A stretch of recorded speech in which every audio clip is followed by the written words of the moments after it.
Hello and welcome to the MHG podcast. As usual, the world can be a miserable and dark place. More so than usual, actually, this recent week or so. So we're here to bring you some light, bring you some joy, and a bit of an escape. So once again, I'm Bradley. I'm joined by Stu. How you doing, Stu? Not too bad at all, because this week I've been on holiday from work, which is very, very nice. It shouldn't have to be a big thing that you build up to and then you're like, oh, thank Christ I've escaped. But it's been that way recently. So, yeah, it's just been great not being there and just being able to chill out. Yeah, definitely. I've been on holiday for the past 18 months, technically. True. So, yeah. you know. Yeah. So I'm sponging off the government. Yeah, you're the one taking all my tax dollars. That's how it works, isn't it? I am, yeah. I am taking all your tax dollars. Talking of dollars, I assumed... Right, have you seen the latest attack by one Donald J. Trump on the trans community? No, I've not. So he's basically done a speech that basically wants to commit genocide on trans people. And that's part of his campaigning to get back to being president of the United States. He basically wants to end trans people. Now I saw the video. My assumption was it was a deep fake because it was that out there. It had to be a deep fake. Apparently not. It's a real arse damn video of Donald Trump basically calling for genocide as a campaign tool. And it's just like, oh dear. Oh my God.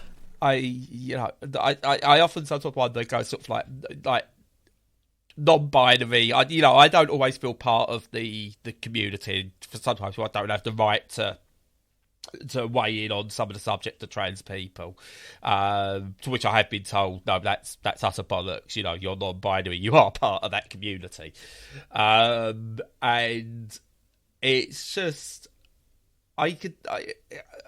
it's why I could never take that next step. I've said before, plenty of other reasons, but are people honestly not seeing that we're headed towards another Holocaust? The way things are going, are we not seeing that?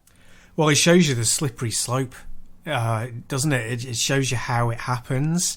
And people go, oh, well, in Germany before the war, why weren't people standing up, and et cetera, et cetera, et cetera. And of course, the answer is that people were getting about their daily lives and they were voting against, Hitler's government and just all the usual. But you only need a small amount of people to get into power to drive these things forward. And that's what's happened here. It's just awful. Yeah, I don't want to. I don't want to say it like this because I don't want it to sound like I'm trivialising it, but I don't want to bang on about it every week because it's not fair on those that are after just the escape. So I just wanted to mention it because it's utterly ridiculous. But I am going to double transition. Hang on, that's not a bad segue. I'm going to double segue. Sorry, this week because. Talking of utter abhorrent things, video games can be utterly abhorrent, Stu. They can. For many different reasons, they can. Activision are scum, Ubisoft are scum, we know that. Square Enix, and they are, maybe they're not abusing their staff and stuff like that. But don't buy Square Enix live service games because you're never going to get the full game or the full experience because it was 4 games, I think, maybe 5 Square Enix games that have been shuttered within 2 years of being released. I know, crazy. Dear. There's people who've poured a load of money into them and not see any of that back. Don't get me wrong, I've not played any of them. Right, couldn't care less about them, God. From a personal point of view. But Marvel's Avengers, people actually genuinely enjoy that game. I don't know why, but people genuinely enjoy it. There's that one person who genuinely enjoys Babylon's Fall, because of that one person remaining playing it on the Steam stats and everything. So that person really enjoys it. And they shut it down because it's not making them all the money in the world. And it's just ridiculous. But then this is Square Enix, who decided 4 million plus copies sold of Tomb Raider wasn't enough. Countless other games that haven't sold enough. It's just little tip. If you want a game that has got a live service or has an ongoing multiplayer type element to it, make sure it's got a single player element, so at least you can continue playing the game when it's dead. Yeah. Because, I can't play Blur online at the moment, but at least it's got somewhat of a single player campaign, so I can play that. Yeah. Okay, it's not the most fun part of the game, because it was the most fun part of that game was running, driving around, trying to blow up your mates and stuff like that online. But yeah, shocking. Don't support this rubbish. Honestly, unless a game's got a single player component, don't buy it. Especially if it's from Square. That's all I can say. Really. I completely agree. Yeah.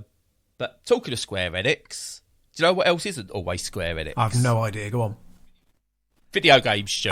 Video games, yeah. Them things. So, which video game have you been playing that Square has shut down? Tell me. None of them, because I wouldn't touch them.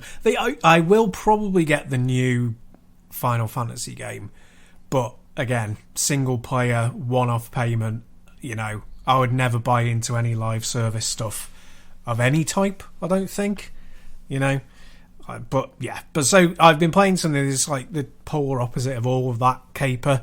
I've been playing Mega Man X, which is 30 years old at this point and has got no DLC and is just an arcade game. And Mighty Number 9, did you say? What?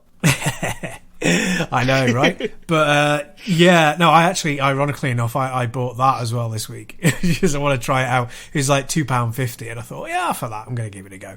But and you know what? At least it's a game you can play. For That's all right. its faults, you can play it even though it's been abandoned. Correct. Has it been abandoned? I don't know. I'm assuming it's been abandoned. Well, I mean, single player anyway, so I don't think they were ever adding anything to the main quest. So, that's fine. But, Mega Man X is... I've not played very many Mega Man games, and it's really good so far. I say so far, I'm nearly near the end. It's, one of the best things is, obviously getting the weapons from the bosses when you beat them. That's a timeless thing. That's always satisfying. And what I think is new is to this game over the older games from that point, because they're all ancient now, is that you can have a special move for each one as well. So say you get the ice power, there's the special move, the regular move where you fire it and it freezes stuff, obviously, and the special move where it creates a little floating ice kind of platform that you can use to access certain areas. And there are lots of hidden secrets, armor upgrades, all of that sort of stuff. And the level design is excellent. It's the best level design in a platformer of that type that I've played in quite some time, and I play a lot of these things. So very, very impressed with that. Graphics are absolutely gorgeous. It was a SNES game originally. Really, really nice. Gets a little bit of slowdown when there's a lot of enemies on screen, but, you can forgive that. And bright, colourful. Goes in with an objective and smashes that objective out of the park. You'd never know that it was just a game on a console that was limited by the amount of colours, because it's so colourful.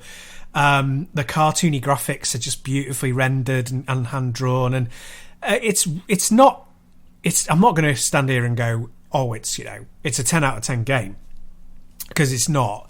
But because there are really annoying bits that are very much part of games of that era that are thrown in there to be a complete grind to get through, so you don't just complete it in 45 minutes first time you play. And one of the things is there's a boss rush at the end, and me, absolutely can't stand boss rushes. I can't say boss rushes.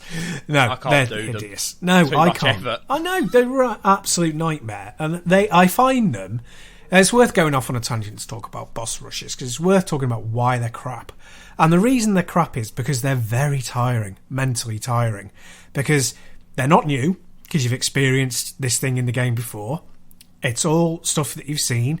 It's normally just artificially padding things out so they can reuse scenes and characters and stuff like that. And also, they're tiring because they're difficult. And even when you play them late game when you're powered up, most of the time they're still quite hard. So they're old, they're boring, and they're unnecessary. And it's the sort of thing that stopped me like playing, for example, Beautiful Joe a second time, because I played it through, absolutely loved it, happy to put it in my top 100 games of all time. Then I got to the boss rush bit at the end, and I was like, no, this drops down several marks in my estimation. Anyway, apart from that, really cracking game, very much enjoying it, and yeah, great stuff. Cool. So on the boss rush thing with Mega Man X and Beautiful Joe, actually, let's circle round, because people know what Mega Man is and they know how quality a series it actually is. So I've not got any questions. I've played some Mega Man in my time, not very good at it, but you know, we know Mega Man. The boss rush mode, then, is it optional or is it part of the main game? What, in Beautiful Joe? No, in Mega Man. No, it's just part of the game. It's just part of the game. That's that's what I consider disappointing, because I'm all for options. Any game that's a platformer has bosses, anything, etc., etc. Do you know what? As an added extra, do a boss rush mode that you can unlock once you finish the game as a bonus. Because I don't like it, you don't like it, but there are people who love the old boss rush. Okay, they love it. So have it there, but not as part of the main game. Because, yeah, you're right, that's not the game you're playing, and it feels like it's artificially added at the end. Artificially add it as another mode, like your daily challenge. I mean, you wouldn't put Spelunky out there and go, you can only play the daily mode, or as part of it, you've got to do a daily run as part of your main run, or anything like that. You wouldn't do it. So, yeah, I'm all for this stuff being there, because choice, but not as the main part. Is it the same with Beautiful Joe? Is it part of the main game, or is it a lot extra? Yeah, it's part of the main game. Yeah, no, I've got no problem with boss rush modes at all, but yeah, no, because they're completely different. They're just, you go in, you pick it separately, and you fight the bosses in sequence, whereas this is, you play the game, you do all the levels, you fight the bosses, you beat them, you do it again, you do another level, you fight a boss, you beat them, you carry on, then you get to the end, and then you have to fight all them bosses again. And that's the problem. But yeah, so it doesn't really happen nowadays, but when it does, it gets very annoying. No, I think the only one I can really think of, and it is a boss rush game, I suppose, is Cuphead.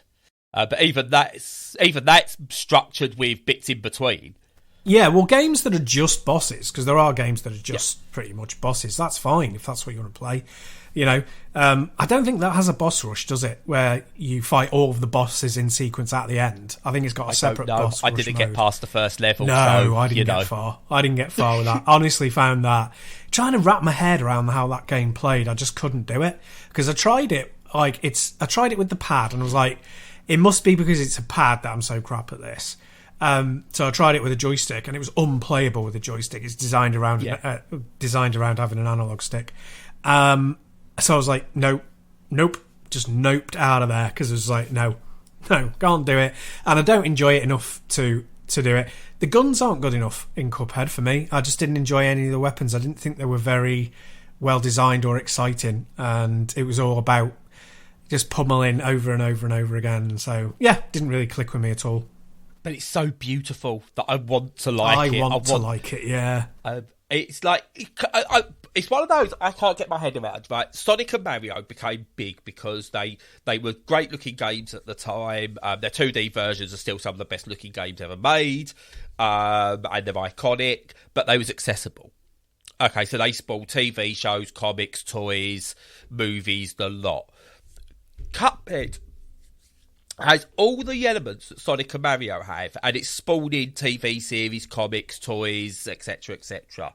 But it's the least accessible game I think I've ever bloody played. Yeah. How many people? Am I just that bad at games now? Because how many people are playing that and going, do you know what I really want from this game now? A TV series. Because and they're kids who are like 5 years old, sitting there playing Cuphead going, yeah, this is easy. Am I that out of touch now? I can't answer that, because you might be, but if you are, I am, and I probably am. Children who are wrong. Yeah. I don't think there's any kids playing Cuphead. There might be some who've picked it up because they've seen the Netflix show, but I can't imagine it really appealing to them. If anyone knows the answer to this, how has Cuphead become popular across media? Because I don't get it. And it's not because of the game. I get it. Structurally, it's brilliant. You know, the mechanics are brilliant. The visuals are brilliant. Everything about it is brilliant. But not enough people could have played it properly. No, I just think it's purely because it's lovely looking, and they've just gone, oh, we've got to have a bit of that. Do you know what I mean? It's very strange. I don't really understand, on a tangent to this, why there isn't a Eco Shadow of the Colossus Last Guardian cinematic universe, because that would lend itself really well to that. It's got a history and a lore buried in there that you could explore. It's got a lovely look to it. I think you could make something a really good TV. We'll have to do a whole section on what games should be made into TV shows. Yeah, we could do. Because apparently, I'm waiting till it's all out. Apparently, The Last of Us is really good. Yeah, I saw the first episode and it is good. Yeah. I've not watched any of it yet, and I'm trying to avoid spoilers. I don't know why I'm trying to avoid spoilers, because I've completed the first game. Well, it's very different. It's not different, but does it Walking Dead it a bit, where it's, you know, there's bits from the source material, but it then goes, we'll do our own thing. I have only seen the first one. It's too early to say, but what it's done. If very mild spoiler. No, I can't really. Is it a spoiler? I can't. Wait, before you do it, is it a spoiler if I've played the game, or if I've played the game, I'm safe? If you've played the game, you're safe. But right. Spoilers for everyone else. Yeah. Still sort out the when you can come back in bit. Yeah. So this is incredibly mild, but what it does is, you know, at the beginning of the game, everything kicks off, and something very, very major happens. Yeah. And then it kind of goes forward in time, and Joel is leading a new life with a different set of people and values, if that makes sense. Yeah. What it does is, instead of making that jump, it carries on. Well, it still makes a jump, but it carries on and fills in his life between the early days when something happens and when he meets Ellie. So it fills in that gap. That's what it's done, and it's really good because it really fleshes out the world and how the world works. Okay. Yeah, it's really well done. Actually, in saying that, I suppose that works in TV, actually, thinking about it. My first reaction was really, because I went from... I remember playing it, and I cried. And I can't believe I cried at it, because the game, it was only, 20 minutes, half hour in? That happens? Oh, yeah. You're talking 15 minutes. I cried. Maybe. I bawled my bloody eyes out. I was like, oh. And then you get that moment of hope, because it goes to a scene where you're going, oh, maybe... And then those hopes are dashed. But anyway, and that was very poignant. But yeah, you're right. You can't fill that in a video game, because I think the last thing you want after that scene is another 20 minutes of exposition. Yes. Yeah. And in a game that wouldn't work. So kudos to the creators there of realising what works in a video game won't always work on TV, but you get extra rope on the TV to do these things. Yes, yeah, absolutely. Yeah. So working well so far. Yeah. Yeah, looking forward to it. Looking forward to watching that. Welcome back, by the way. Anyone who had to skip that bit. I don't think we actually spoiled it, but hey. I think we've probably... Yeah, it's up to you now. Do you want to go back and listen? Because I don't think we spoiled it, but we might have. Who knows? I don't know. But yeah, I've managed to convince Lo's going to watch it as well, and she's never played the game. Yeah. So well, Mel wanted to see it. I wasn't that fussed, but Mel actually asked. Yeah, Mel actually asked. So I went ahead. It's got LGBTQ stuff in it. I don't want to watch that on my TV. Ugh. Oh no, I stand with Donald J. Trump. No, I really don't. I'm just going to cut that. I'm going to find someone to cut that, and they're going to just put that everywhere you post on the internet. Just you going, I stand with Donald J. Trump. Ugh. I don't know what a Donald J. Words. Anyway, where was we? How did we get to The Last of Us? TV. Oh, Cuphead. TV. Via boss rush mode. Yeah. Don't get it. I'm glad it is, because it shows that there's always crossover opportunities, and you know, if you do it right, then you can create something. Just don't force it, because I don't think Cuphead was forced into being this stuff. If this was someone's plan from the very beginning, then fair bloody play to them. But when something naturally gets popular like that, that's brilliant. Don't try and force it like your iconic Aiden, whatever his name was from Watch Dogs, with his own iconic hat. Yeah, absolutely. Yeah, it's not going to work. It's not going to work. Anyway, moving on. From one beautiful looking game to another. I've been playing, I didn't realise this has been out for a while, but it's been out longer than I thought, since 2021, I believe. But I've been playing Jett, The Far Shore, plus the Given Time expansion, possibly, new campaign, whatever it is, which has just released on Steam. I don't know what other platforms it might be on, but apparently it's on other platforms. I don't know. I'm really confused. It's the first time I've played it. Now, again, I've managed to pick another game where I want to say as little as I can, because it's all about the discovery that you have. So, yeah, it's time for Brad Does Cryptic discussion on video games again. My favourite segment. Yeah. So, basically what you've got here, it's from Super Brothers, who, if you're into your indies, you know your indies, made Sword and Sorcery EP, which was a beautiful 2D adventure game with a narrative that really hit home, but was told in such a way that, again, it was about the discovery, and it's off. If you've never played it, play it. But this is a bit of a departure for them, because instead of being really easy to, like, 2D looking type thing where they could, like, work that really well, they've gone full 3D open-ish world of loads of different environments, and you know, you basically play a character, and you're piloting this jet. Amazingly, that's like kind of like it skims the ground. The way it flies is it kind of like it skims the ground, sort of. It's not like a hovercraft low level, but it's fairly low level stuff. Low flying, probably what they say, isn't it? That's what they say. Yeah. Yes, well done. And basically, you kind of like explore, and find things. And you get these like moments that happen in the game. It's at times it's like really casual and relaxing and laid back, and then at other times stuff just happens, and it's like, oh my god, what's going on? And you're like, yeah, okay, that came out of nowhere. And it's both warm and comforting, and then there's elements in there of just pure and utter, what's the word?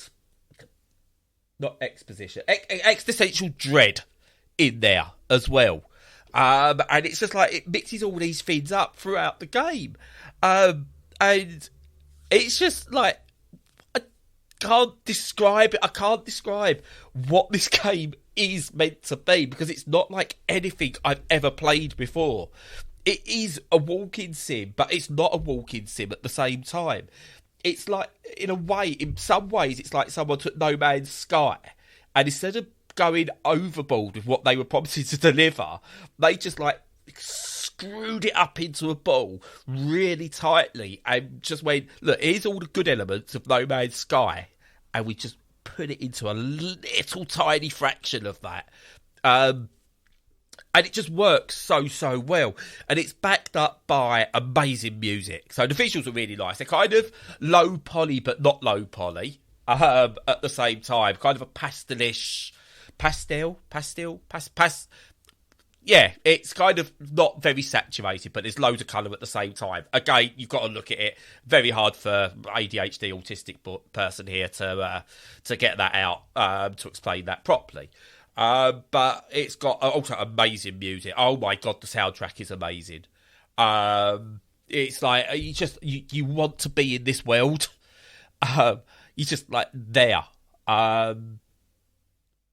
There's like first person sequences in there as well, so it's not just flying your ship around. You then get to have conversations with people. You get given some missions to do, and you kind of follow those. There's a reason behind why you need to do it.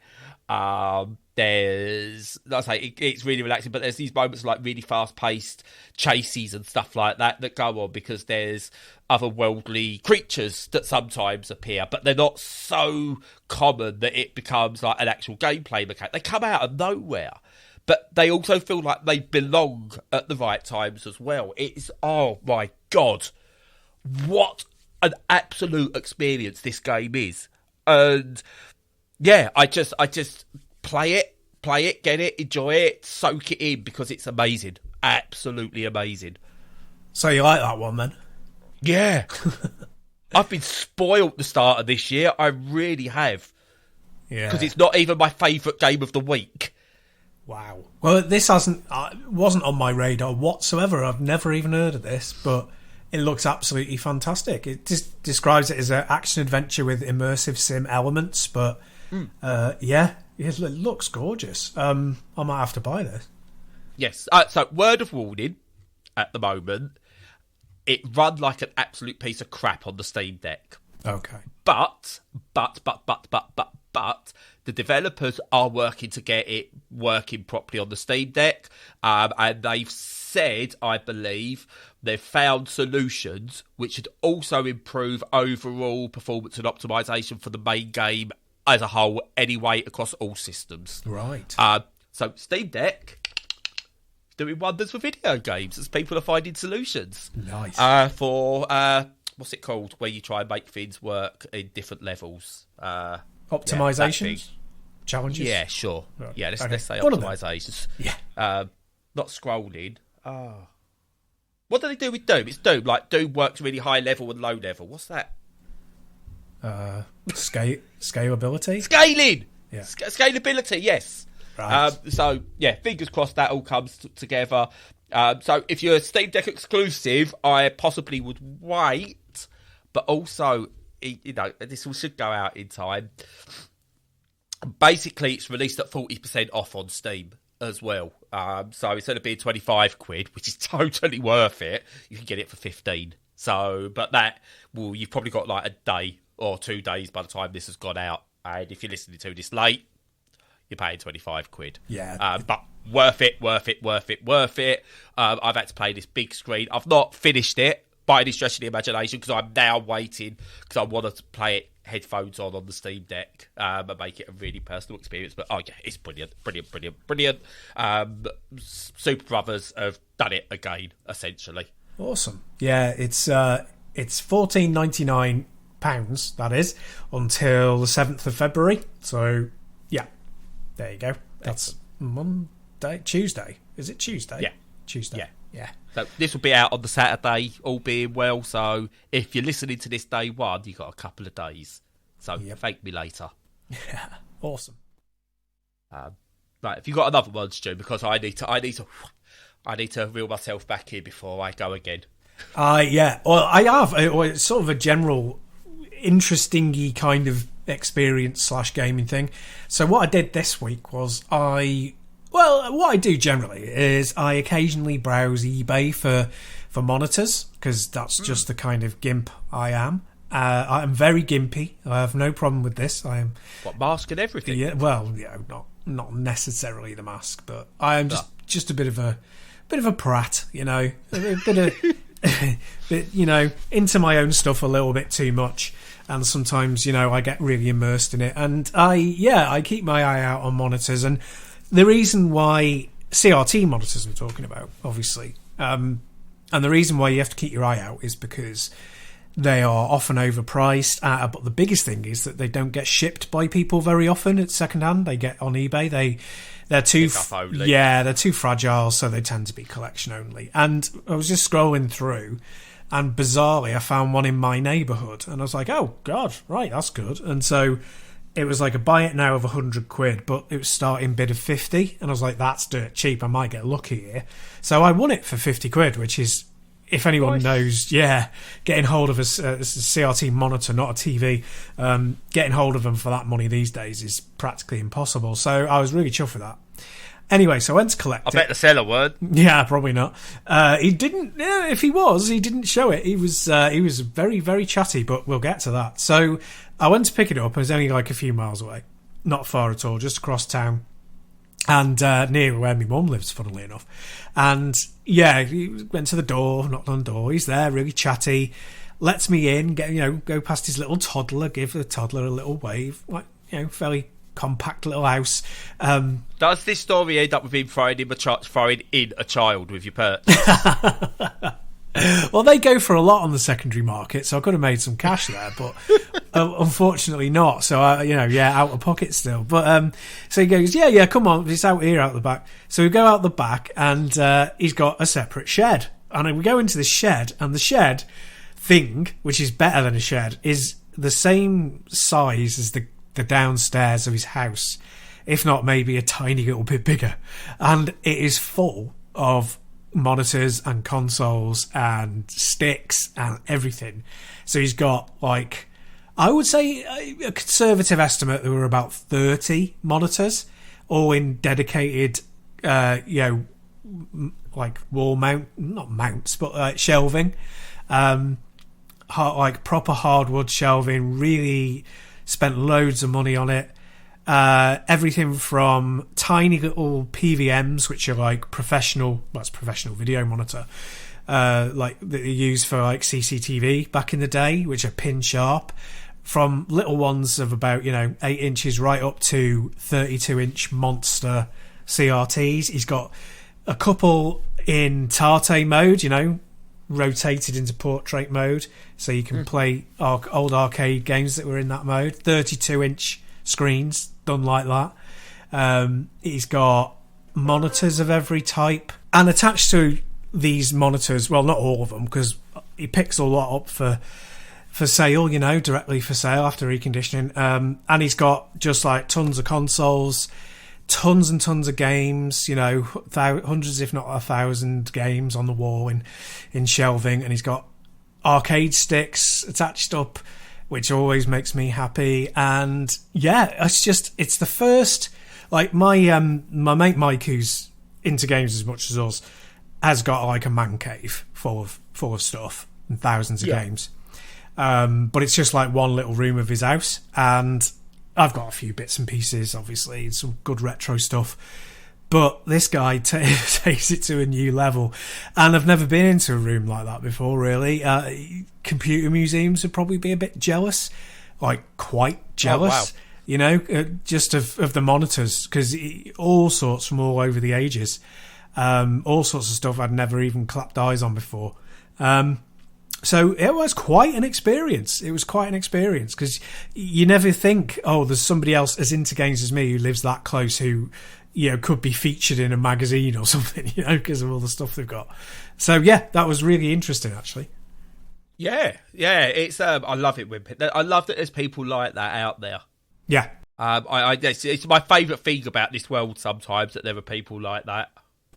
Yeah, well, it's good. I mean, it's funny. You always think, well, I hope it doesn't impact on their lives, because I mean, I have to think very, very hard. Let me get it straight. My wife's absolutely brilliant about my hobby. Like, she doesn't give a monkeys what to spend my money on whatsoever, and she's happy that I enjoy it and all of that. I never put us in any financial risk, because I'm just not that kind of a person anyway. And you don't have kids. And I don't have kids, which helps. So she knows that if I overspend, I'll have to go on the streets to make the money back, all that kind of thing. But I'm very, very careful with what I pick. I've only got like one shelf full of old stuff, really, and a couple of extra bits. And okay, all right, I've spread across half a room, but that could be a lot worse. I've got an entire secret house. It's fine. A different family to run the house and all sorts. No, but no, it's mostly stuff. But to see all of that concentrated in one area, particularly focused on TVs and monitors, old CRTs, it's quite amazing. He did, of course, also have massive, great big telly as well, like a couple of really massive flat screen, regular stuff, modern stuff. So yeah, he's really into it and really sells it. So yeah, that was fascinating. The only problem now is I know he's got a 21-inch Sony CRT monitor that's a lot more expensive than the one I bought, and I'm like, oh, can I get it? Oh, I want to get it. Make me let me get it. Oh, he's actually got it for sale. For sale, yeah. Oh, I know. Put in a bit of overtime, Stu. I know. I can't. I could do. But yeah, no, I might have to get that. I might have to get it. Fair enough. Yeah, no, it's, I wish I had the room and the time and the money for that, so I could force my kids to play the stuff that I went was good back in the day. Stop playing all your U games. You got to start at the bottom. Yeah. Well, you really enjoy Pong. Yeah. Well, the thing is, you see, I've got it for. I mean, I've been playing my PC through it, a Final Burn Alpha, which is a really good emulator particularly for Capcom games, but it does a load of others as well from back in the day, and it's the closest to playing them in the arcade that you can get without buying an arcade cabinet. Because it's got the perfect. It fits the screen perfectly for the right aspect ratio, and because it's CRT, it's got perfect blacks, and you don't have to buy an OLED. So instead of spending $1,000 and getting an OLED that looks great, you're spending 50 quid and getting that level of kind of sharpness and beauty for your arcade machine. And so it works out as a really good value proposition if you're into that kind of stuff. Few bits of MDF now. Yeah, a decent dual arcade stick, hook it all up, and create a homemade arcade machine. There you go. Absolutely. But sorry, Mel. yeah, you put the idea in my head now. But so the main thing I'm going to do it for is for playing my consoles through it as well. But I bought an adapter to do that. But I need another adapter on top of that to play it through my OSSC upscaler. So I've ordered that and I'm waiting for it, and it's one of those where I'm chewing my nails every single day until it arrives. But it's all good stuff. It's nice. Excellent. I love listening to that stuff and sort of like your experiences with all the retro and that, because it's stuff I can't do. Money, 2, family commitments, 3, just talent. I don't have the time and the space, the talent to even start collecting properly, and ADHD, I'll get right into it, overspend, get bored after a while, and then sell it all, because I've done that before. Yeah, I know. Well, I kind of do things like that, but what I try and do these days is just have one of each thing. So if it's a unique thing that I genuinely want to use, I don't mind having it. And if I find myself not using it, I sell it. So now I have to I will shift on my TV that I've been using, my CRT TV. So I won't just mothball that and keep. You kind of offset it, the cost as well that way. Yeah, a little bit, yeah. And it's more for space, because space is the premium. Because these things aren't they don't cost crazy money. I mean, they cost enough money. But when you don't drink, you don't smoke, you don't do drugs, you don't go out anywhere that costs a lot of money, you're not eating expensive meals, you don't have kids, you don't have an expensive car to run, you're not paying a mortgage, all of these are me. I can afford to chuck money at this stuff now and again. So it is space that's the killer. But yeah, it's if you have the space, it's a nice thing to do. Yeah, if you haven't got the space and you want to sell it all, still buy it. Probably don't because people will offer, and I'll be like, oh, bloody hell. Now I'm living in a tent in the garden while the house is full of crap. I want it. Yeah. That's why I really like the all-in-one setup. So I've got my full all-in-one setup on my PC, which I can hook up to the big TV if I need to, or play on the monitor. I've got my vertical handheld and my wide handheld, my Retro Pocket 3 and my RG353V. I've got a Vita because it's still amazing. I don't care what anyone says, and it's the best way to play PSP games. I've got the 2DS as well, because, again, emulated is fine on those, but it was designed around the original hardware, and it's always a bulked experience to a degree. to play that emulated. Doable, playable, not ideal.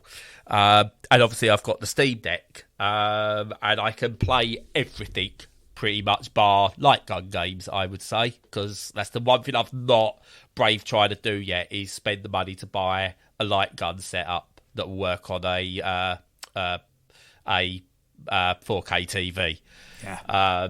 But that'll happen one day, I'm sure, as it becomes maybe a bit more popular, hopefully, or one of the Sega companies or Sega or someone like Sega releases a new light gun game with a proper 4K light gun. Yeah, it's it just needs one person to bother, one company to bother, and because maybe someone like a Sega, yeah, you know, the people that made, you know, the Sega games, someone like that could do it. Yeah, once they've done it and everyone can copy the technology, it'll be everywhere. So that would be nice. Yeah. But Anyway, there's a lot moving on. Yeah. Sorry, you'll have to stop me. You speak, because I don't get. Well, I could go on forever, but just a quick one. It's that thing that, like you said about when you do something for like Jett, you know, to optimize it for other systems, or you optimize it for one system and it benefits everybody.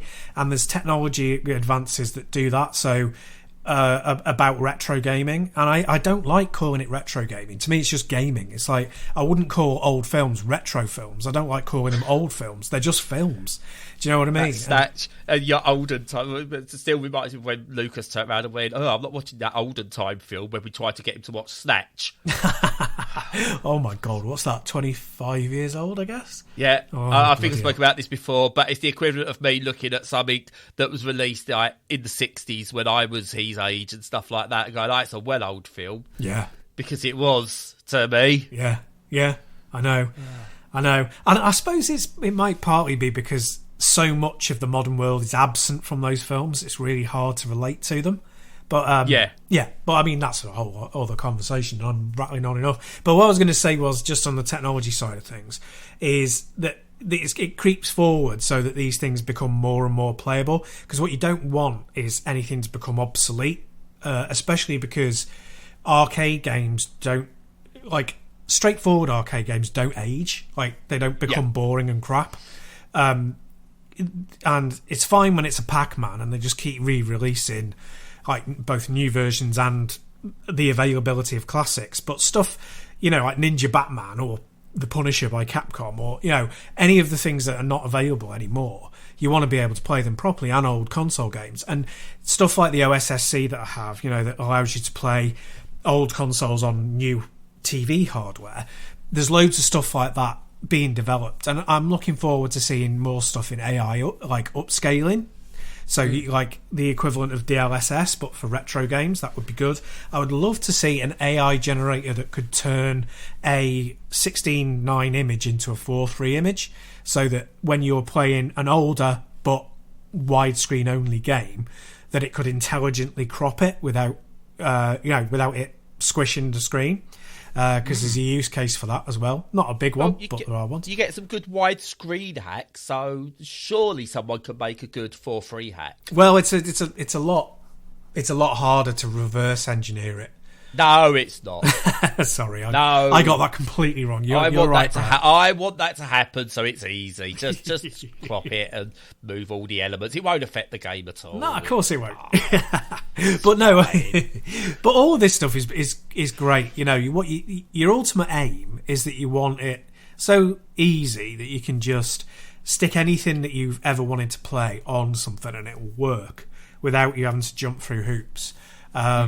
Because what happens if things fall out of favour and out of common circulation, you get a situation where, like, you know, you were talking about there with Lucas, that where kids don't want to watch older films, for example, or listen to older music. Now, the music thing isn't a problem because of Spotify, but there isn't an equivalent Spotify for films. So they fall out of favour, nobody watches them, and anything before, like, the year 2000 might as well not exist to a new generation of people.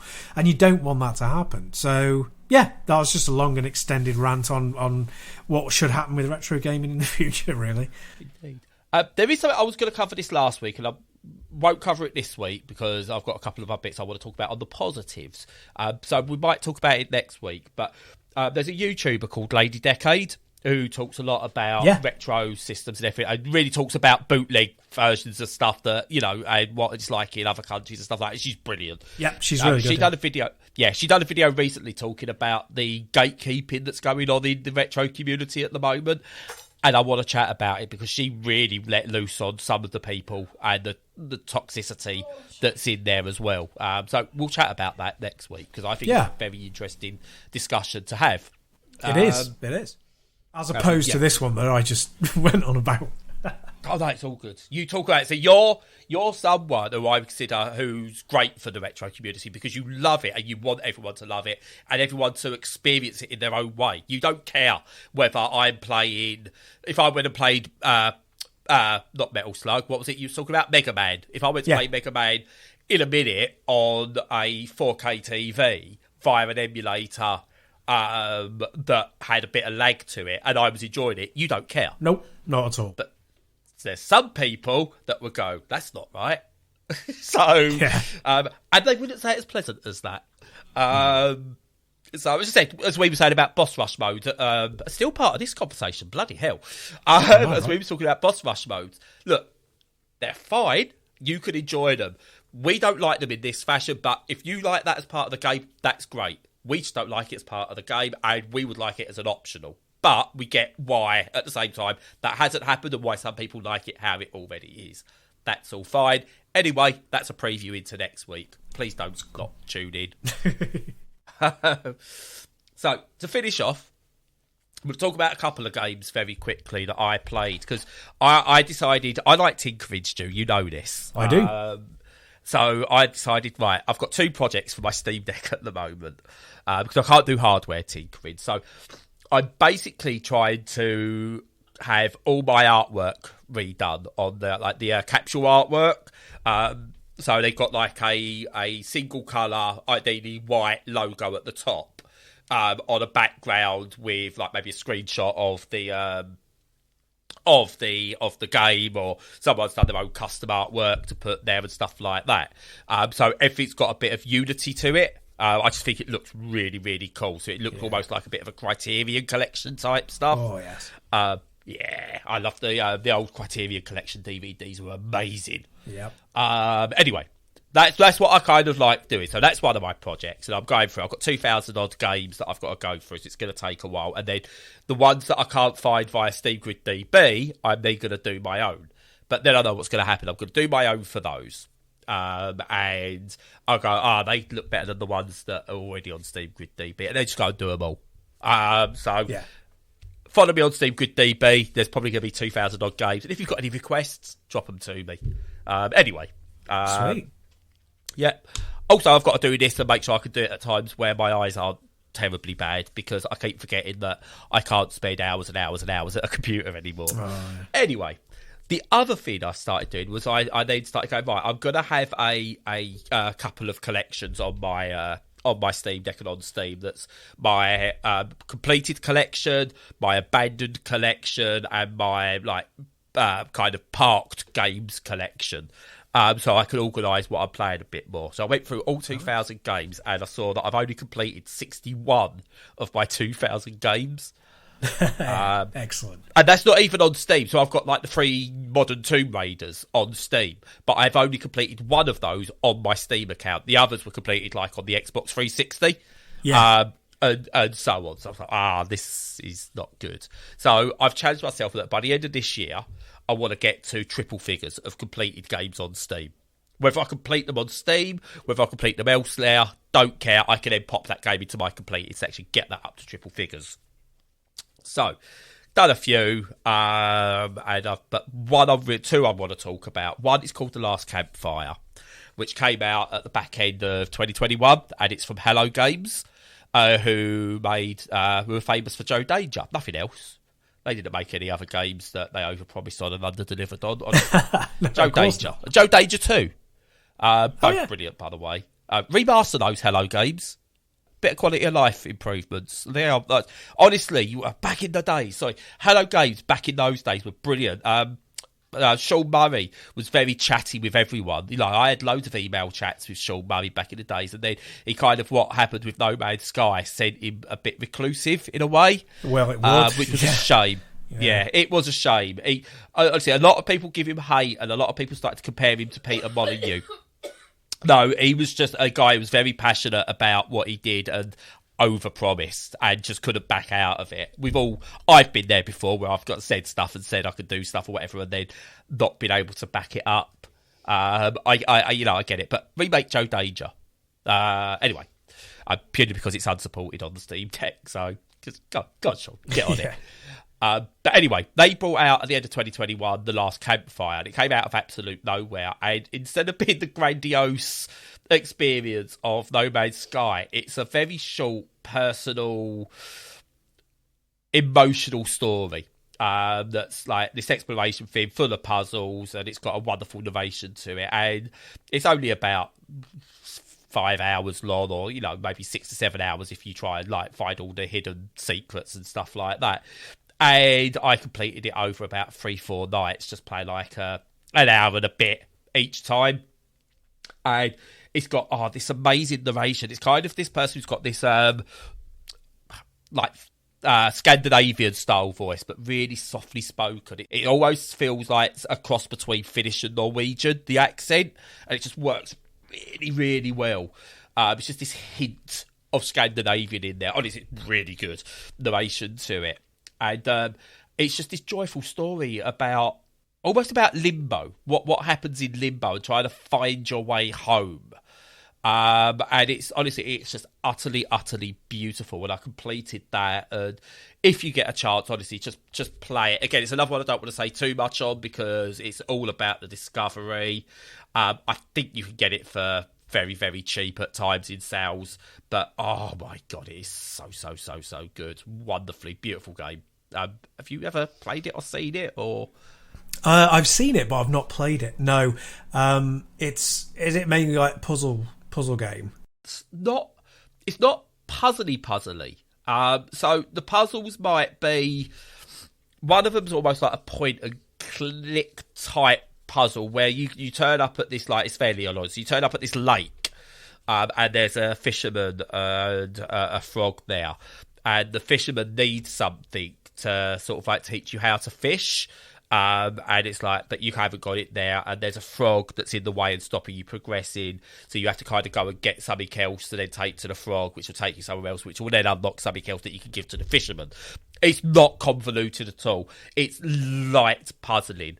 There's nothing there where you get stuck for ages.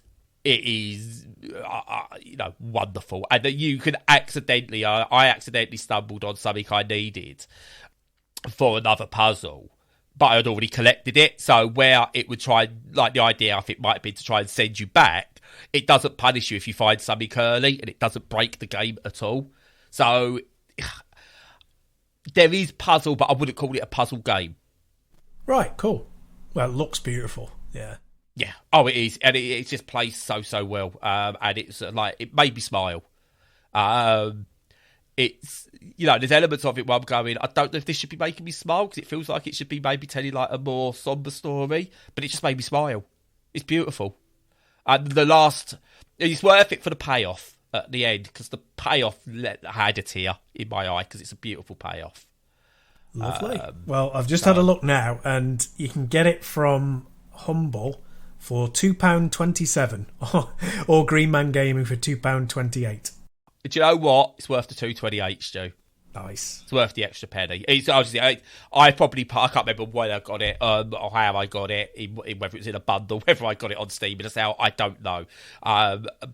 It's, let's say, 5 to 6 hours long. If you're paying the full tenner or whatever it is for it, it's worth it. If you get it for a sale for £2-3, then it's a no-brainer. Lovely. So excellent. There you go, Stu. That's what, £15 so far I've cost you?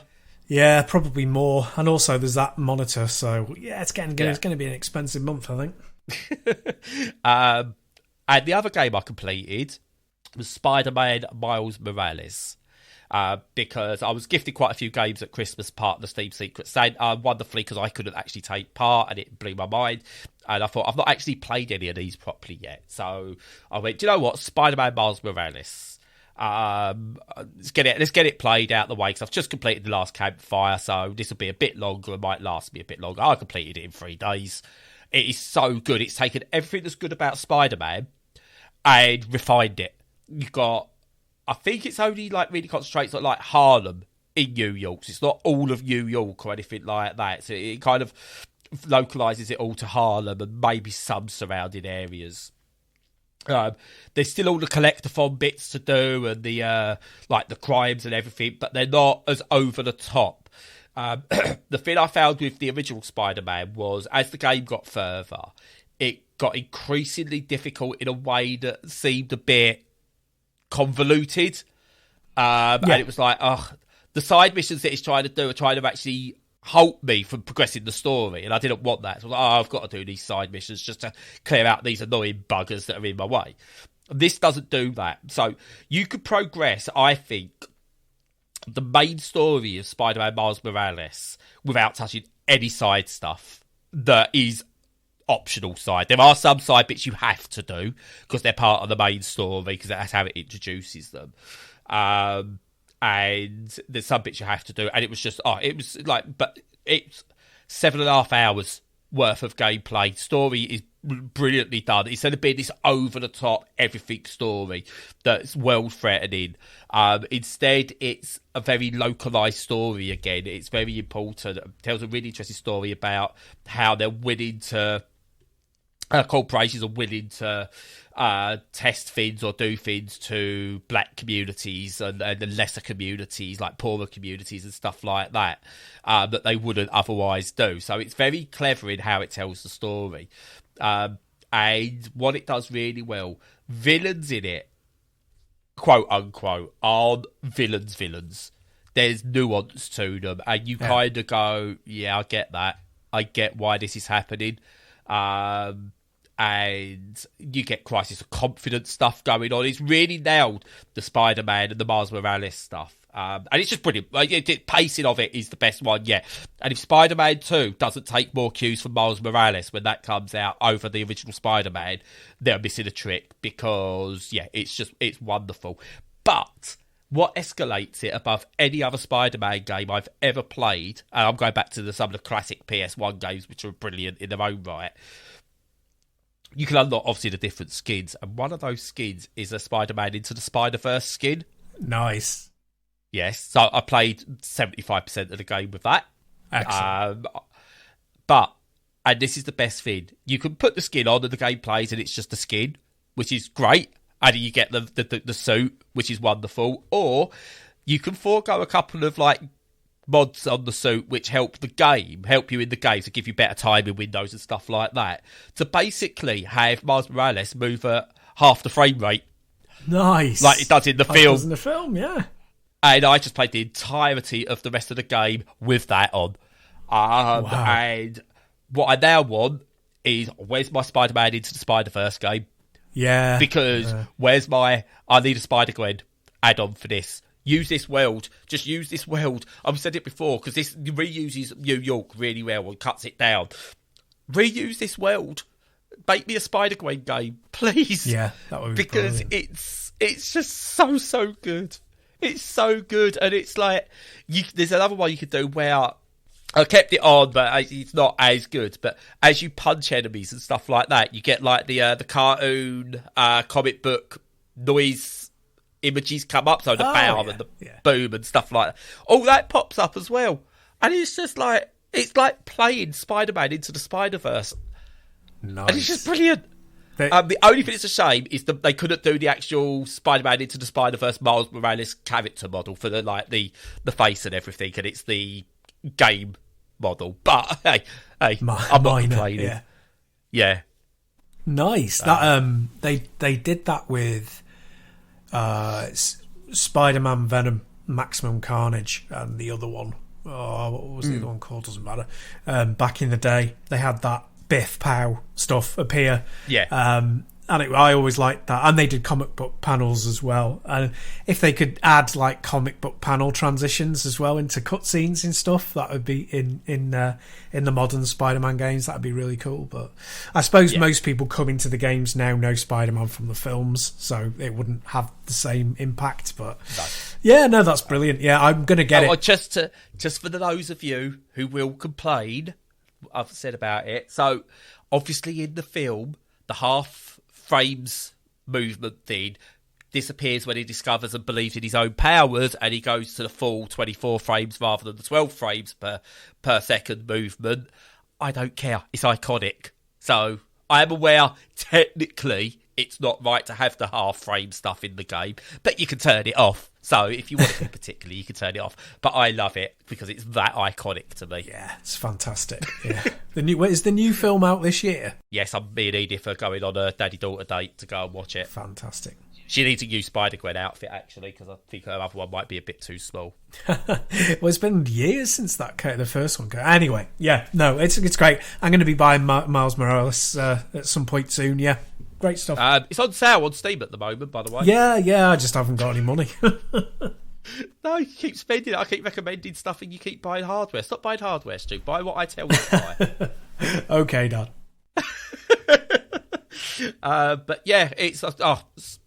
But yeah, but on that, honestly, create yourself a target. Give yourself little goals for games. Because, to be honest, there's not much coming out in the AAA space where I'm going must have. You've got loads of great games, especially if you've got a Steam Deck. You've had Steam for a number of years. You've probably got tons of great games. Give them some love, because there's some stuff I otherwise would have ignored that I'm glad I've found again. Yeah, that's great. Give it some love. That's how I'm going to shut up now, Stu. I'm going to shut up. No, that's a good thing to do, yeah, because there's some stuff that you pick up, play a little bit, and then you go, oh, that's good, and then something else comes along and you forget all about it. Yeah, I do that not all the time, but I do it enough that it's a problem. So I will go back through my collection and see if there's anything worth picking up again. But whilst we're doing that, and until next time, follow us on all the socials, view all of our content on the website, join our Discord if you want to chat about video games or anything mental health related and anything in between. And until next time, stay safe and stay sane.